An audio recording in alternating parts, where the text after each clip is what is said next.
இலையிலே வருதுலே அண்ணே வருதுலே, இந்த வாரம் அண்ணே வந்திருக்கலே. நம்ம சிவகுமார் அண்ணன் இந்த வாரம் நாமினேஷன் பட்டியலுக்கு வந்திருக்கலே. இல்லை காலையில் ஒரு முத்துக்குமரனை பற்றி பேசின பார்த்தீங்களா? ஒவ்வொரு வெங்காயமும் தெரியாமல் அண்ணன் எல்லா இடத்துலையும் எல்லாத்தையும் பேசும்லே.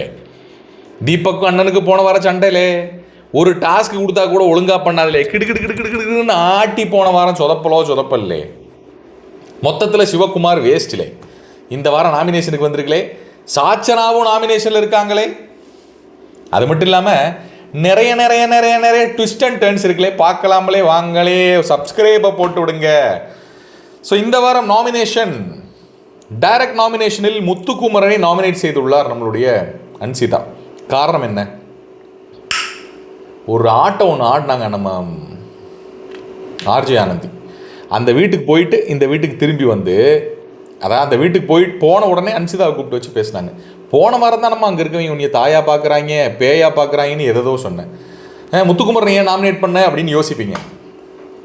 மேடம் சொல்கிறாங்க ஒரு கதை முத்துக்குமரனை பற்றி. Very strong contestant. அவர் பேசுகிறதுல மற்றவங்க இதாகிடுறாங்க, இது பண்ணிடுறாங்க. அவர் பேச்சுக்கு பின்னாடி எல்லாரும் ஒளிஞ்சிக்கிறாங்க.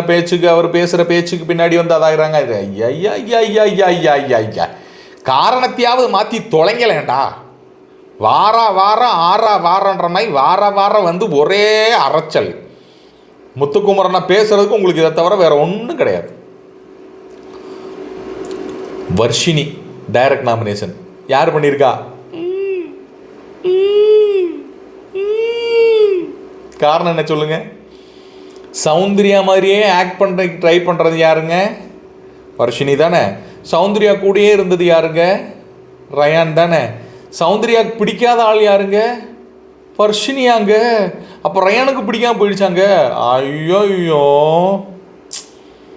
ஆனால் ரயானே நாமினேட் பண்ணிட்டாங்க, அது வேறு விஷயம். வாங்க ரயான் வாங்க.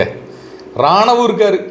ரயான் ராணவ் இவங்க ரெண்டு பேர்த்தையும் உள்ளே விடும் போதே இவங்க பேர் வந்து நம்ம கண்டிப்பாக மண்டையில் இது பண்ணக்கூடாது, அதை வச்சு ஒரு கண்டென்ட் பண்ணுன்ற பிளானோட உள்ளே விட்டுருக்காங்களா தெரியல. கண்டிப்பாக அதே ஒரு கண்டென்ட்டாக மாதிரி ஒரு சண்டே ஆகிறதுக்கு வாய்ப்பு இருக்குது.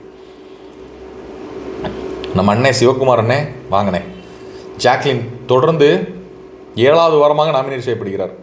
ஒன்றும் பெருமை கிடையாது இது. என்ன பீத்திக்காரங்க சில பேர் தொடர்ந்து 7வது வாரமாக மக்களை சந்தித்து மக்களிடம் பெற்று, அது ஒன்றும் பெரிய பெருமை இல்லை.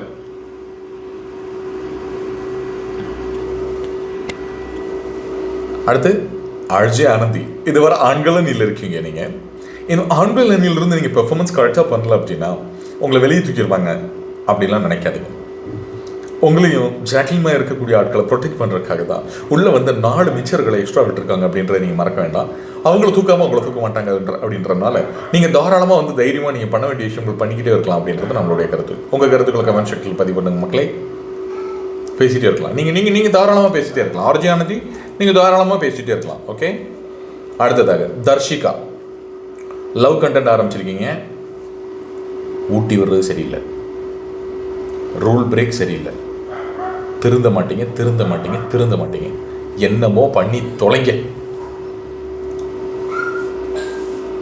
கூடையே சேர்ந்த அவரும் இருக்கார் நாமினேஷனில், விசால். வச்சுக்கங்க என்ன பண்ணுறீங்கன்னு நாங்களும் பார்க்குறோம். பவித்ரா என்ன பண்ண போகிறோம்? ஐயோ எப்படி கண்டென்ட் கொடுக்கறது? ஐயோ என்ன பண்ணுறது? எல்லாரும் தனித்தனியாக கண்டென்ட் கொடுக்குறாங்க, நான் என்ன பண்ணுறது? நம்மளும் காதல் பண்ணிடுவோம். சௌந்தர்யா வாங்க. நீங்கள் நாமினேஷனில் இருந்தால் ஒரு மாதிரியும், நாமினேஷனில் இல்லைன்னா வேறு மாதிரியும் பெர்ஃபார்ம் பண்ணுவீங்கன்னு நான் சொன்னேன். போன வாரம் ஒரு பயம் உள்ள கேட்கல. போன வாரம் பூரா கொடி கட்டி பறந்தீங்கல்ல, என்னென்ன பஞ்சாயத்து பண்ணீங்க. இன்னி நாமினேஷன் வந்துட்டீங்கல்ல, இனி பாரு மேடத்தோட ஆட்டத்தை. அப்பா சௌந்தர்யா வந்தா சௌந்தர்யாவுக்கு ரொம்ப பிடிச்ச ஆளு வரணும்ல, அருண் பிரசாத். மொத்தத்தில் எல்லாரும் இருக்காங்க. இந்த வாரம் யாருக்கு பாயாசம் தெரியுமா? அண்ணனுக்கு போடுங்க பால் பாயாசம், அண்ணனுக்கு போடுங்க பால் பாயாசம்.